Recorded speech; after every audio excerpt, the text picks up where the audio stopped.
मी आता निमंत्रित करत आहे तुषार गाडेकर यांना. तुषार भाऊंची ओळख करून देताना सांगू इच्छितो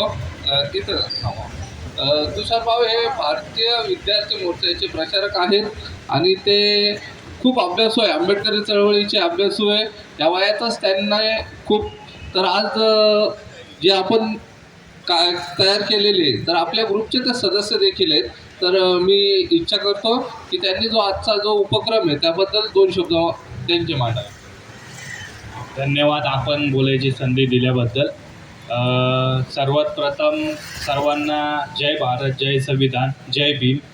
आज या ठिकाणी 26 जानेवारी निमित्त आपण जमलेलो आहोत. 26 जानेवारी म्हणजे आज संविधानाचा खरा अंमल दिवस आहे. म्हणजे ह्या दिवशी संविधानाची अंमलबजावणी झाली होती. हे खूप कमी लोकांना माहिती आहे. म्हणजे ह्याचा प्रचार जास्त केला आहे जसा केला पाहिजे होता. म्हणजे त्यामुळं लोकांना कळतच नाही 26 जानेवारीला नेमकं झालं काय होतं. तर ह्याच दिवशी 26 जानेवारी 1950 रोजी संविधानाची अंमलबजावणी झाली होती. डॉक्टर बाबासाहेब आंबेडकरांनी देशाला संविधान अर्पण केले होते आणि अर्पण 26 नोव्हेंबरला झाले होते आणि या दिवशी संविधानाची अंमलबजावणी झाली होती.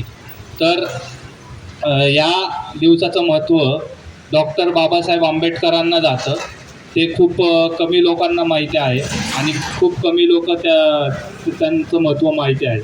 तर सर्वात प्रथम माझं एवढंच सांगणं आहे की आपण या दिवसाचं महत्त्व जास्तीत जास्त याचा प्रचार करावा आणि संविधानाचं रक्षण करण्यासाठी नेहमी पुढं असावं.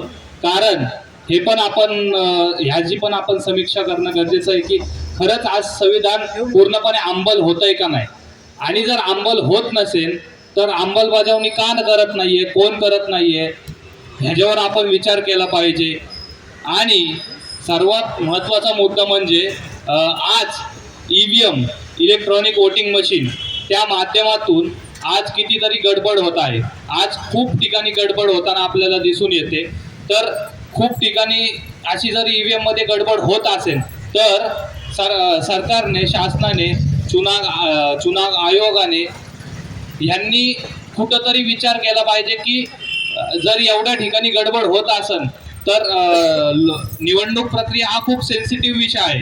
तर त्याचं गांभीर्य बघून त्यांनी विचार केला पाहिजे की गडबड कशी होत आहे, त्याच्यावर काय आपल्याला तोडगा काढता येईल का, किंवा ती बंदच करून परत बॅलेट पेपर सुरू करता येईल का, किंवा त्याच्यात काय तोडगा, ह्याच्यावर विचार केला पाहिजे. तर हे विचार का करत नाहीये, आपण सर्वांनी विचार केला पाहिजे की ते पण त्यांना पण हेच पाहिजे का की ह्याच्यामध्ये चोरी झाली पाहिजे का काय झालं पाहिजे, त्यांना पण हेच पाहिजे. त्यामुळे ते विचार करत नाहीये. आपण हा विचार केला पाहिजे, ह्याची समीक्षा केली पाहिजे.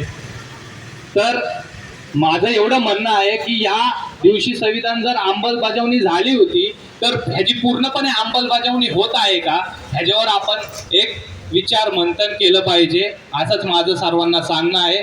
सर्व निरोप घेतो. सर्वांना जय भीम, जय संविधान.